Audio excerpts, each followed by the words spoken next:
Hello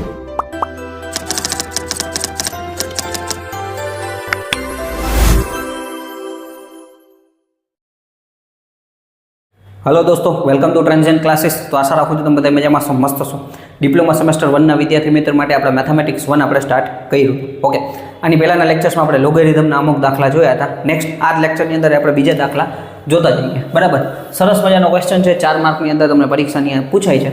હવે અહીંયા તમને એમ કહે છે સાબિત કરો કે log a - b એના છેદમાં b - c base x plus log b - c એના છેદમાં c - a બેઝ x plus log c - a divided by a - b base x, અહીંયા x લખતા રહી ગયું છે, બરાબર, ઇઝ ઇક્વલ ટુ 0, એટલે 0 સાબિત કરવાનો છે। સાબિત કરો વાળા દાખલામાં એક સૌથી મોટો ફાયદો એ છે કે આન્સર તમારી સામે જ આપેલો છે, ભાઈ આપણે અહીંયા 0 લેવાનો છે, તો એ આપણને એક બેનિફિટ મળે કે ભાઈ જવાબ આપણી સામે છે, બરાબર। હવે સૌથી પહેલા મેં તમને સમજાવ્યું હતું, જો અહીંયા તમે જો આધાર તણેતરના સરખા છે, બેઝ x જ છે, બરાબર, વચ્ચે સરવાળાની નિશાની છે, ક્લિયર। સૌથી પહેલા આપણે શું લખવાનું, તો કે ભાઈ ડાબી બાજુ બરાબર, પહેલા આપણે આ રકમ લખી નાખવાની, તો કે log a - b divided by b - c base x plus log b - c divided by c - a base x plus log c - a divided by a - b divided base x। ચાલો ક્લિયર। પહેલા આપણે આ રકમ લખી લીધી, સ્ટેપમાં mark મળે છે એટલે સ્ટેપનું બધું વ્યવસ્થિત રીતે આપણે કરતું જવાનું છે। હવે અહીંયા તમે જો x બેઝ x છે, એ બધાય જગ્યાએ બેઝ x છે, સરવાળાની નિશાની છે એટલે ગુણાકારનો નિયમ લાગુ પડશે। તો આપણે આવી રીતના લખી શકીએ છીએ, log આખા કૌંસની અંદર આધાર આપણે અહીંયા x લખી નાખશું, a - b એના છેદમાં b - c એને ગુણ્યા b - c એના છેદમાં c - a એને ગુણ્યા c - a એના છેદમાં a -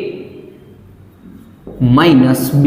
ચાલો આવી રીતના થશે, simple. a - b cancel, c - a cancel, b - c cancel. શું વધ્યું આપણી પાસે, તો કે બધું કેન્સલ થઈ જાય એટલે log 1 વધે, log 1 આધાર x, તો log 1 ની વેલ્યુ આપણને ખબર છે, બરાબર, તો ના આઈડિયા હોય તો એ સિમ્પલ છે। હવે અહીંયા આપણે આન્સર શું થઈ જશે, 0। ઓકે, પરીક્ષાની અંદર તમારે આવા ચેકા કરવાના નથી, તમારે સિમ્પલ આટલું લખી log 1 લખવાનું છે, મગજની અંદર તમારે કેન્સલ કરી નાખવાનું છે log 1 અને ઇઝ ઇક્વલ ટુ 0। તો ખાલી તમે જો 1 2 3 ને 4 સ્ટેપમાં આપણો આન્સર આવી ગયો। 3 જો કે આમ જોવા જાય તો 3 જ સ્ટેપ, બરાબર, અને શોર્ટકટમાં કરવું હોય તો તમારે ખાલી આ 2 સ્ટેપ જ થાય, સીધો તમને અહીંથી જોઈને ખબર પડી જાય કે ભાઈ આધાર સરખા છે, સરવાળા નિશાની છે, ગુણાકાર કરો, ગુણાકારની અંદર કેન્સલ થઈ જાય, log 1 વધે। 0 આન્સર ત્યારે જ આવશે જ્યારે છેલ્લે ફાઇનલમાં log 1 થાય ત્યારે, બરાબર, log 1 આધાર x એટલે આન્સર શું થઈ ગયો, 0। એના જેવો બીજો દાખલો જોઈએ। અહીંયા તમને એમ કહે છે log a² divided by bc plus log b² divided by ca plus log c² divided by ab is equal to 0।